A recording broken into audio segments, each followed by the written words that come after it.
અબડાસા તાલુકાના ગરડા વિસ્તારમાં આવેલ લાંગો પીર બાબાના 183મો મેળો ઉજવવામાં આવ્યો છે।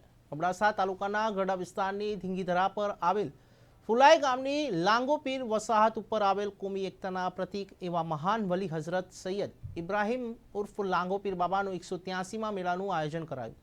આ મેળામાં 2 દિવસનું કાર્યક્રમ રાખવામાં આવ્યો છે, જેમાં ગઈકાલે સાંજે 6 વાગે હાજી બાવાની ઓતક દરગાહ પર ચાદર પોશીનો કાર્યક્રમ રાખવામાં આવ્યો હતો। રાત્રે મૌલાના કારી હાજી ઉમર હાજી હમજા તેમજ સૈયદ ગુલામ મુસ્તફા બાવાની તકરીર, કચ્છી સિંધી રાગ, કાફી જેવા કાર્યક્રમો યોજાયા હતા। આજે સવારના 10 વાગે ઓસમાણ મીર રાજકોટ એન્ડ પાર્ટી દ્વારા કવાલીનો કાર્યક્રમ રાખવામાં આવ્યો હતો। બપોર પછી કચ્છી બમલખોડ યોજવામાં આવ્યો હતો, ત્યારે દર વર્ષની જેમ આ વર્ષે પણ ઘણી સંખ્યામાં લોકો દૂર દૂરથી ઉમટ્યા હતા। 24/9/2023 ઉર્સ મેળો ઉજવવામાં આવ્યો છે, જે લાંગો પીર બાબાનો 183 મેળો છે। તમામ આજુબાજુના ગામડાના લોકો પોતાના કામ છોડી 10 થી 15 દિવસની જહેમત ઉપાડી અને મહેનત કરી, જેવા કે જેસીબી, ટ્રેક્ટર કે ખાવ પાડી લઈ અને 10 થી 15 દિવસથી કામ કરી રહ્યા છે। એ લાંગો પીર આ બધા ગામડા ગરડા વિસ્તારના જે લાંગો પીરના લગતા ગામડા 22 થી 23 ગામડા છે, તે તન તોડથી મહેનત કરી છે। એનું આજે અમને ફળ મળ્યું છે। આ લોકો જોરદાર મહેનત કરી, એની હું પ્રાર્થના કરું છું કે લાંગો પીર બાબા એને સલામતી આપે, જીવન સુખી રાખે। આ આજે 24/9/2023 સવારના ઉસ્માનભાઈ મીરનો પ્રોગ્રામ હતો। હવે બપોર પછી 3 વાગે પગમલાકડાનું આયોજન છે।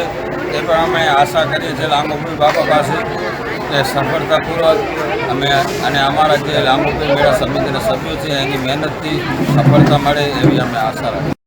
આજ રોજ અહીંયા લાંગો પીર બાબાના ઉર્સ નિમિત્તે કાર્યક્રમમાં દર વર્ષે હું આવું છું અને અમારું તો આ પીર સાહેબનું સ્થાનક છે। જેમ આપણે ગુરુદ્વારો હોય એવી રીતે અમારા પીર સાહેબ અબ્દુલ રજાક છબાવ અબલા બાવા એ અમારા પીર છે, અમારા ગુરુ છે।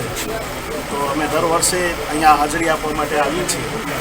આ વર્ષે પણ એમના બાવા સાહેબના સાહેબજાદા છે ગુલમામદ શાહ બાવા અને એમના ભાઈ એ પણ અત્યારે ગાદી ઉપર એ છે। એમના આખા પરિવાર સાથે અમારે 3-4 પેઢીનો નાતો છે। પીરી મુરીદીનો અમારો નાતો છે, અમારા મસ્જિદનો પરિવાર છે। તો બનતા સુધી તો હું લગભગ અહીંયા પહોંચી જ જાઉં છું અને અહીંયા સૂફી મહેફિલ થાય છે, દેશભક્તિના ગીતો પણ અહીંયા ગવાય છે, ભજનના ચાહકો પણ અહીંયા આવે છે। તો કોમી એકતાનું જેને પ્રતીક કહી શકાય એવું સ્થાનક છે, જ્યાં હિન્દુ, મુસ્લિમ દરેક કોમના લોકો અહીંયા 18 વર્ણ અહીંયા આવીને બાવાની સલામી કરે છે। અને આજના યુગમાં જેને એકતા જોઈવી તો અહીંયા આવવું પડે।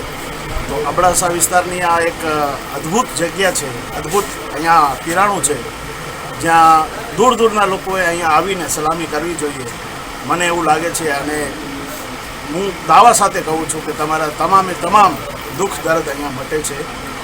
ઘણા બધા એવા પરચા છે, ઘણી બધી એવી વાતો છે, વાતો કરીએ તો રાતોની રાતો ટૂંકી પડે, પણ જો ઈમાન હોય તમારો તો 100% તમારું અહીંયા કામ સારું થાય જ છે।